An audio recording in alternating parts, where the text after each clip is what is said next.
Jeni kurioz për pjesën tjetër të historisë? E po, qëndroni me ne deri në fund.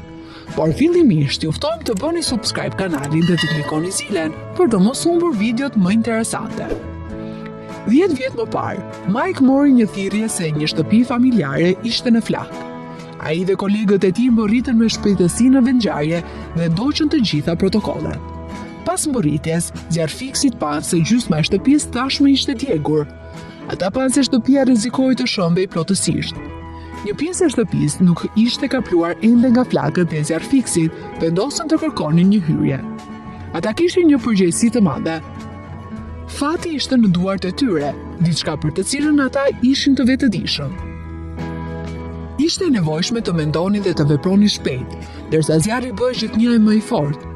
Pavarësisht se kjo ishte dita tipike e punës së ekipit, këto lloj operacione shpëtimi mbetën jashtëzakonisht të rëndësishme për shkak të pasojave të mundshme.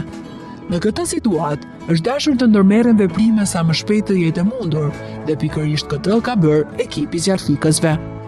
Gjetja një hyrje ishte e vështirë për shkak të tymit të zonave të djegura. Megjithatë, skuadra arriti me zgjuarsi të krijonte një hyrje. Ekipi duhet të hynte brenda gjithsesi në mënyrë që të kontrollonin nëse të gjithë pjesëtarët e familjes ishin evakuuar. Një pjesë e ekipit luftoi me zjarrin, ndërsa pjesa tjetër arriti të krijonte një hyrje. Mike ishte në ekipin që krijoi hyrjen. Me të hyrë brenda, puna u krye me shpejtësi, pasi vapa e flakëve bëhej gjithnjë më e fortë. Mike ndoqi zorrën e tij dhe kontrolloi çdo vend ku njerëzit mund të ishin.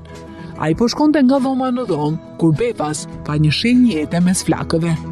Në një nga dhomat e shtëpisë që po digjej, ai pa një krevat fëmijësh. Kur ai shikoi në brenda krevatit, pa edhe një fëmijë.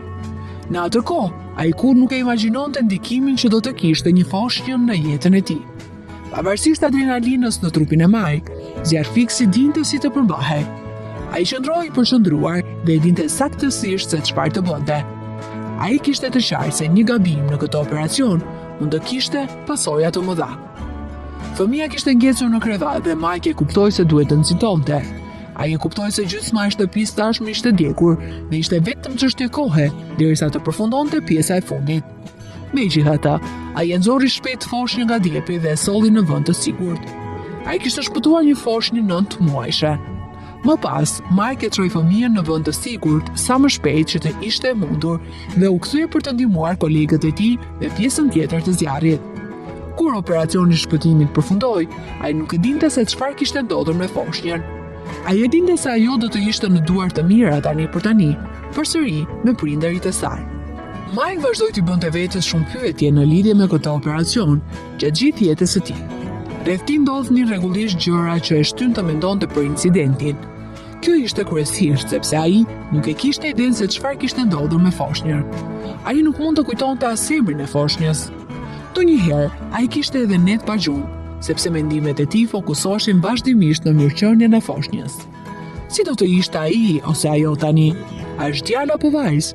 A mundet ai apo ajo të ketë thithur shumë tym në fund të fundit? Të gjitha pyetjet për të cilat Mike nuk mundi të gjente përgjigje. Edhe pse Mike doli në pension, ai vazhdoi të mendonte për operacionin e shpëtimit. Ai rast ende e vante të zgjuar ndonjëherë dhe të dashurit e tij filluan të shqetësoheshin. Ata panë se Mike e kishte të vështirë duke mos ditur se çfarë kishte ndodhur me foshnjën. Më në fund, Mike vendosi të hetonte për këtë rast. Kërkimi i tij nisi me kolegët e tij nga shërbimi i zjarrfikës. Të gjithë mund ta mbanin mend ende ngjarjen, por për fat të keq, askush nuk mund të mbante mend ndonjë emër. Ata gjithashtu nuk kishin rezultate të tjera, gjë që e zgënjenin më shumë Mike-in.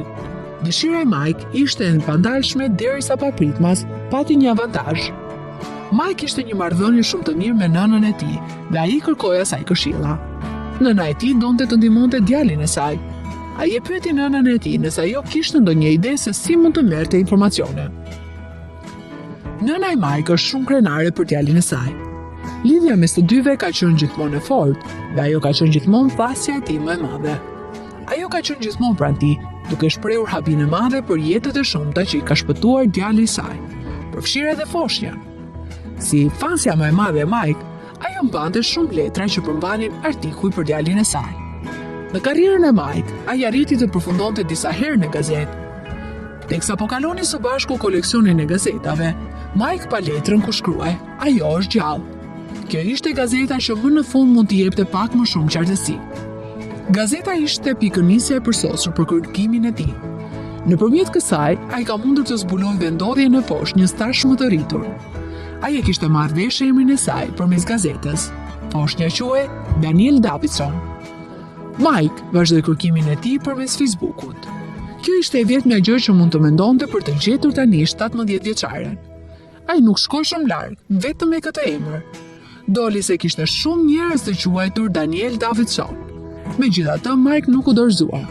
Ai vendosi të dërgonte mesazhe njerëzve të quajtur Danielle Davidson, të cilat ishin rreth 17 vjeç.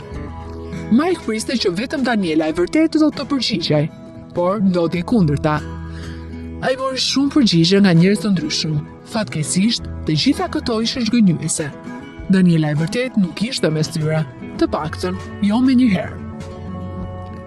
Mike gradualisht filloi të humbiste shpresën. Ai merrte mesazhe njëri pas tjetrit, por fatkeqësisht, të gjitha këto ishin përgjigje nga njerëz që nuk ju përshtateshin historisë që ai kishte kaluar. Pastaj papritmas, Mike mori një reagim që ndryshoi gjithçka.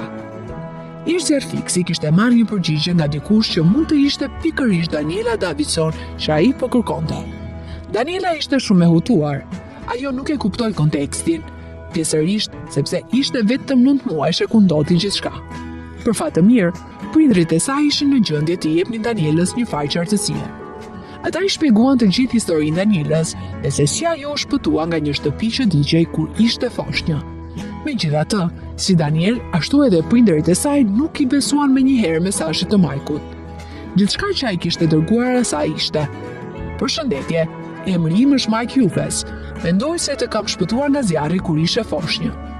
Prandaj Daniel dhe prindërit e saj ishin pak skeptik në lidhje me mesazhin e Majkut fillimisht. Megjithatë, ata vendosën të përgjigjen. Për të siguruar që ky ishte me të vërtetë njeriu që i shpëtoi jetën, Daniel bëri një pyetje që vetëm zjarfiksi e vërtetë që i shpëtoi mund ta dinte. Ajo i testoi dhe i shkroi se çfarë kishte bërë ëma e saj gjatë zjarrit. Mike u vu në provë me një pyetje në lidhje me një detaj të 17 viteve më parë. Shpëtimi kishte pasur një ndikim të tillë në jetën e Mike, saqë ai padyshim e dinte përgjigjen. Ai nuk duhej të mendonte për asnjë moment. Mike ja ktheu mesazhin se nëna e saj gjatë zjarrit kishte qenë në punë, ndërsa babai i saj kishte qenë në shtëpi, duke shpresuar se do të besoj. Familja, jo vetëm që e mbeti e habitur që pas gjithë këtyre viteve, Mike kishte kujtuar këtë detaj të vogël, por që shkoi në kërkim të foshnjës që kishte shpëtuar 17 vjet më parë. Ata nuk e kishin imagjinuar kurrë që shpëtimi i Danielës kishte një ndikim të tillë në jetën e Mike. Daniel kishte dëgjuar pjesë të tregimeve për zjarrin, por ajo nuk e kishte marrë kurrë historinë e plot.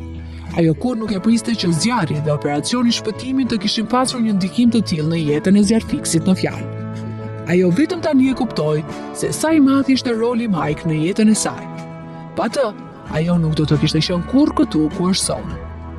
Ajo vendosi t'i përgjigjet mesazhit të Mike.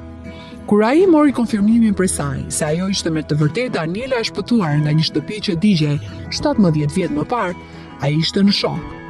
Ish zjarfiksi u përlot kur mësoi se foshnja që kishte shpëtuar gjithë ato vite më parë ishte rritur dhe kishte shëndet të mirë. Ky ishte vetëm fillimi një miqësie shumë të bukur mes Mike-ut dhe Daniel. Daniel dhe Mike mbajtën kontakte. Ata i dërgonin mesazhe njëri tjetrit dhe mbanin njëri tjetrin të informuar për jetën e tyre. Daniel i tregoi Mike-ut për shkollën, hobin dhe se ajo ishte atlete.